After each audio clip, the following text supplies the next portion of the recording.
Shalom jemaat yang dikasihi Tuhan. Kembali lagi kita bertemu di ibadah tengah minggu.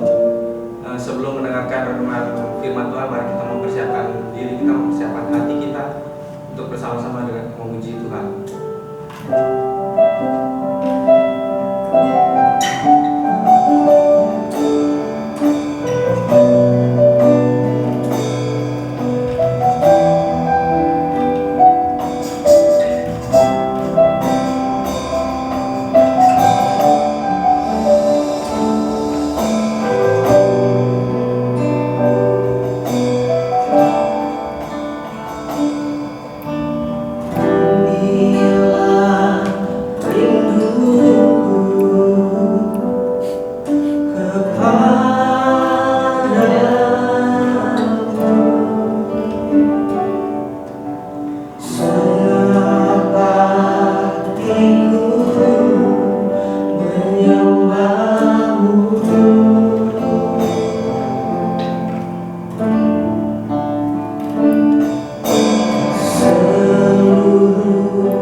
Bapak, Ibu, Saudara sekalian, kita berjumpa lagi melalui renungan tengah minggu kita kali ini. Kiranya penyertaan dan perlindungan Tuhan senantiasa ada pada kita, sehingga kita dapat menjalani hari-hari kita dengan penuh semangat dan pengharapan. Dan tentu kita juga dapat dengan setia terus melayani Tuhan. Bapak Ibu Saudara sekalian, sebelum kita belajar dan merenungkan firman Tuhan kali ini, mari terlebih dahulu kita berdoa. Tuhan Yesus, kami datang kepadamu, kami mengaku bahwa dalam kondisi apapun sesungguhnya kami memerlukan firman-Mu, terlebih-lebih dalam kondisi, dalam situasi seperti saat ini. Karena hanya firman-Mu sajalah yang dapat memberikan kekuatan pada kami. Karena hanya firman-Mu sajalah yang sesungguhnya dapat memberikan penghiburan yang sejati bagi kami. Karena hanya firman-Mu sajalah yang membuat kami tidak tersesat. Karena hanya firman-Mu sajalah yang membuat kami dapat memilih jalan mana yang harus kami tempuh. Dan karena firman-Mu sajalah yang membuat kami tahu mana yang harus kami kerjakan selama kami mengiring Engkau. Oleh karena itu, Tuhan Yesus, berfirmanlah dengan jelas pada kami pada saat ini. Di dalam nama-Mu yang penuh kuasa itu, kami sudah berdoa dan mengucap syukur. Haleluya. Amin. Bapak Ibu Saudara sekalian, sebagaimana kita ketahui, dari 27 kitab dalam perjanjian baru, 13 diantaranya ditulis oleh Rasul Paulus. Dan itu biasa kita kenal dengan istilah The Pauline Epistle. Dibandingkan dengan kitab atau surat-surat lain dalam perjanjian baru, surat-surat Paulus ini memiliki kekhasan tertentu. Misalnya saja tentang sistematikanya, tentang konsep kalahan dan karya-karyanya, tentang pemilihan kata-kata atau diksi untuk menjelaskan konsep teologisnya tersebut, dan banyak hal yang lain. Dan tentu juga susunan penulisannya. Sebagaimana kita ketahui, dalam setiap surat Paulus itu, di bagian akhir, Paulus menutupnya dengan salam. Dan dalam salam itu, biasanya dia menyebutkan nama-nama orang tertentu.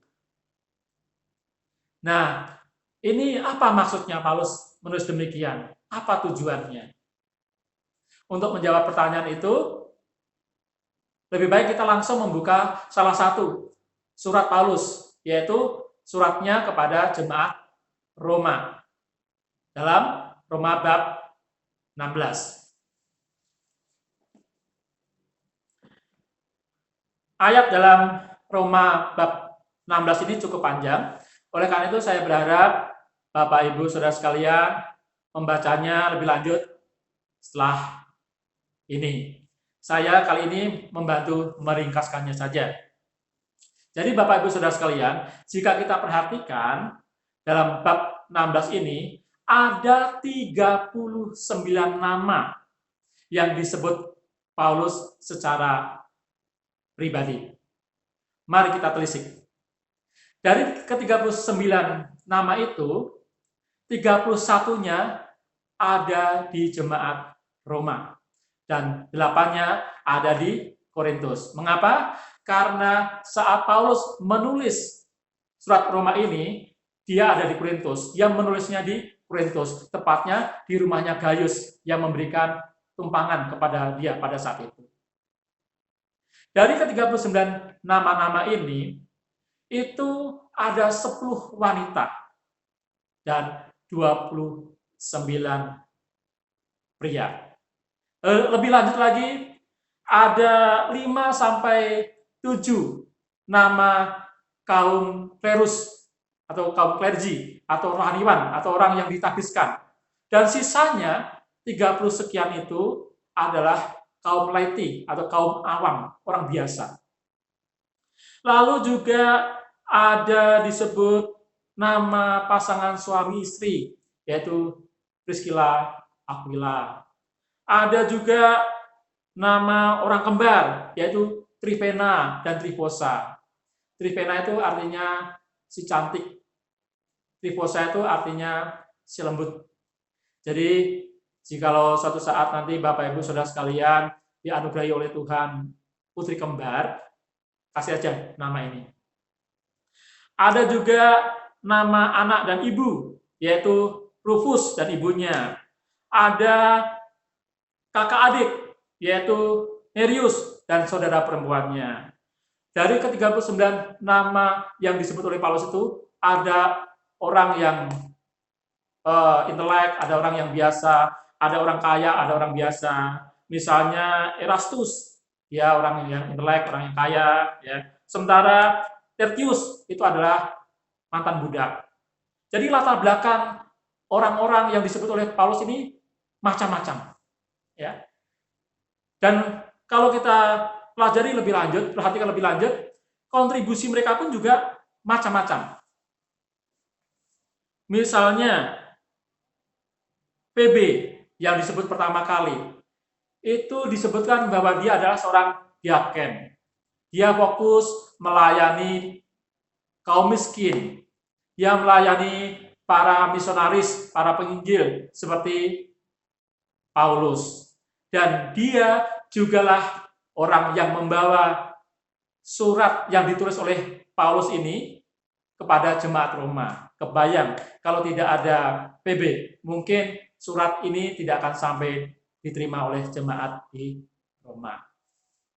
Kemudian kita juga menemukan kontribusi yang disebut oleh Paulus yang dilakukan, yang diberikan oleh Trifena, Trifosa, dan nama yang lain, perempuan, ya Persis, namanya Persis, dikatakan yang bekerja membanting tulang untuk membantu pelayanan Paulus, yang menyokong pelayanan Paulus. Demikian juga Andronikus dan Junias, yang dikatakan dia adalah kawan sekerjanya, kawan seperjalanannya, ketika masuk penjara pun bareng-bareng, ya seperjuangan.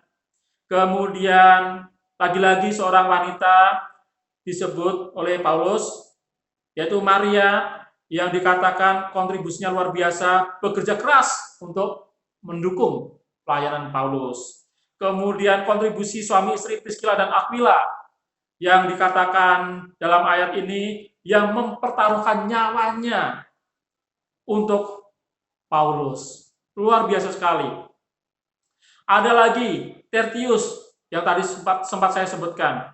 Dia awalnya budak, kemudian dia dididik oleh Paulus, kemudian dia menjadi juru tulisnya Paulus. Orang yang sederhana, tetapi sangat penting kontribusinya. Kebayang saja seandainya Tertius tidak ada, Paulus pasti akan kesulitan. Ya, karena kalau kita baca dalam 2 Korintus 12, Paulus mengatakan ada duri dalam dagingnya. Itu menurut para penafsir, para teolog, yang dimaksud dengan duri dalam daging itu adalah masalah matanya, penyakit matanya. Paulus tidak bisa membaca, tidak bisa melihat dengan baik sama sekali. Oleh karena itu dia perlu juru tulis. Kontribusi Tertius, dia menjadi sekretaris Paulus. Dia yang menulis surat ini. Kemudian Gaius, tadi juga sudah saya singgung di depan. Dia kontribusinya memberikan tumpangan kepada Paulus. Bapak Ibu Saudara sekalian, dari uraian, dari deskripsi di atas, apa yang hendak Paulus sampaikan kepada para pembacanya, kepada kita?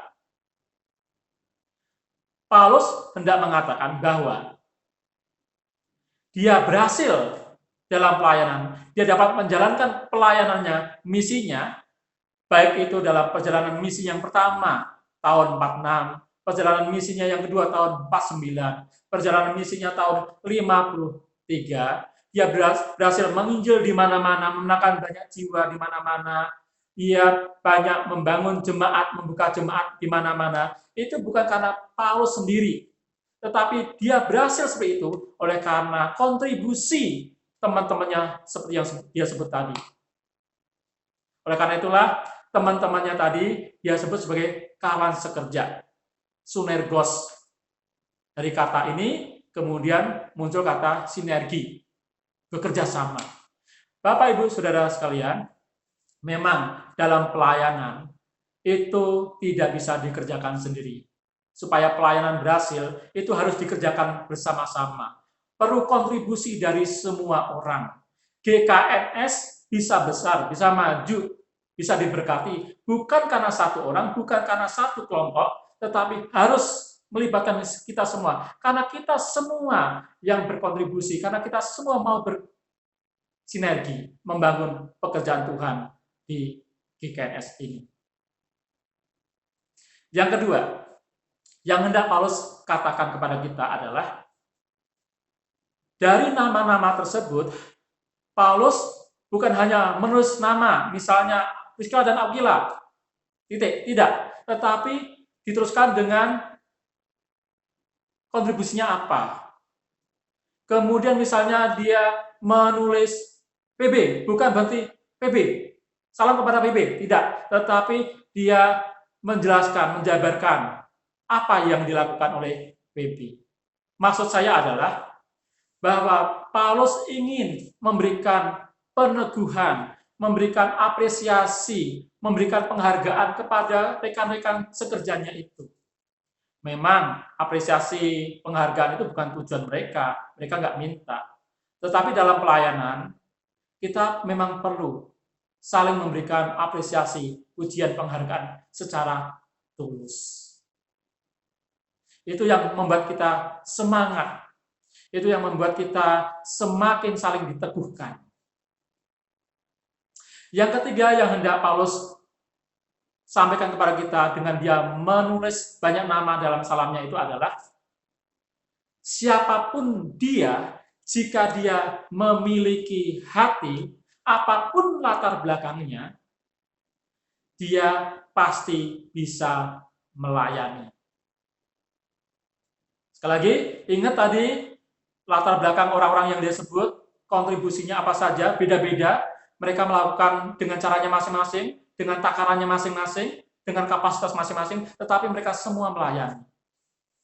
Bapak, Ibu, Saudara sekalian, sekali lagi, gereja ini bisa besar, bisa maju, diberkati oleh Tuhan, kalau kita semua bersinergi. Berikutnya, kita mau ambil bagian, kita mau melayani bersama-sama. Tidak ada alasan bagi kita untuk mengatakan, saya tidak bisa melayani, saya tidak sempat melayani. Ingat pelajaran kelas agape minggu yang lalu, betapa gembala kita mengatakan, mendorong kita, ayo kita semua melayani. Ya, tidak pandang bulu, bahkan gereja kita membuka seluas-luasnya pelayanan kaum laity, kaum awam, difasilitasi. Kita harus melakukan itu, mengambil bagian dalam pelayanan ini.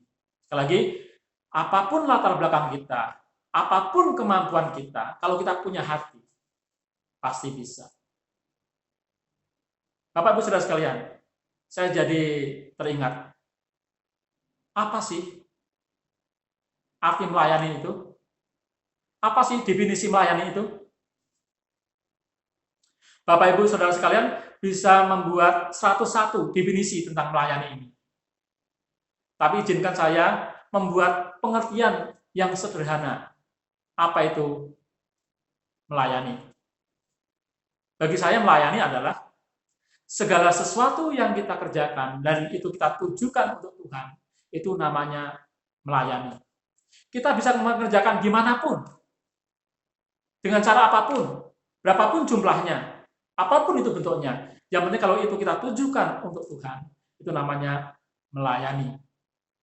Dengan demikian Bapak, Ibu, Saudara sekalian, berangkat dari kisah teman-temannya Paulus tadi, maupun dari definisi ini, kita sekarang punya pemahaman baru.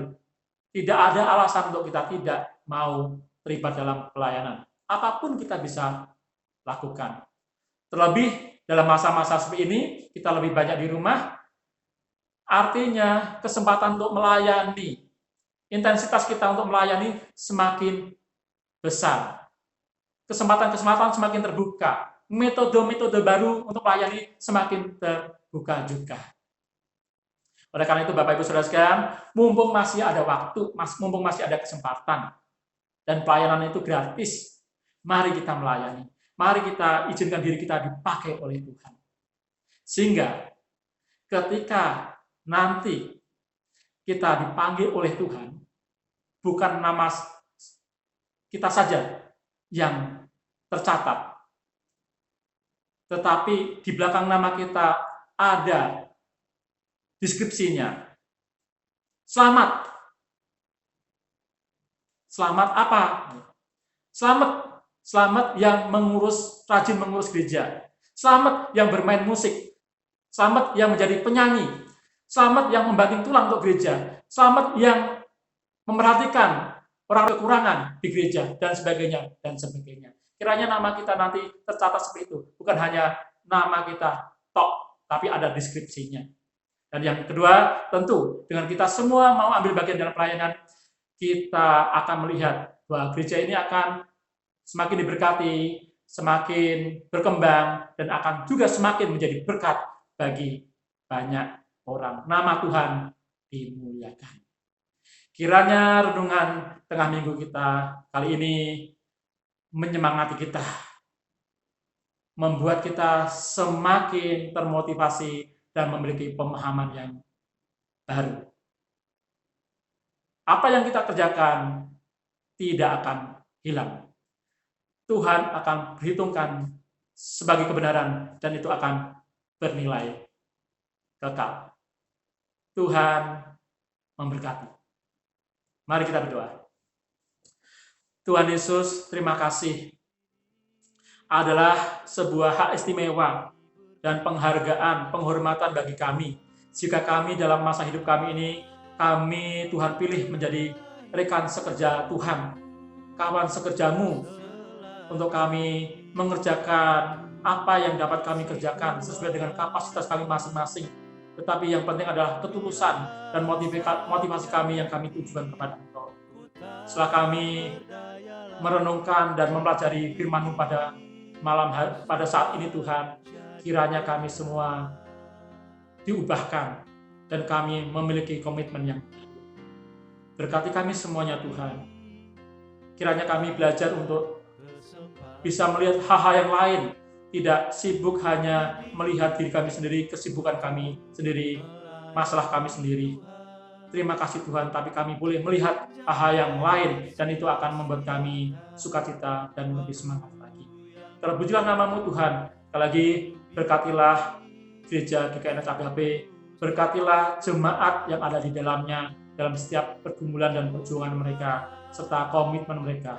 Tuhan, tolong. Terpujilah nama-Mu, dalam nama Tuhan Yesus Kristus, sumber hidup, sumber berkat, juru selamat kami sudah berdoa dan mengucap syukur. Haleluya. Bersama kita katakan, amin.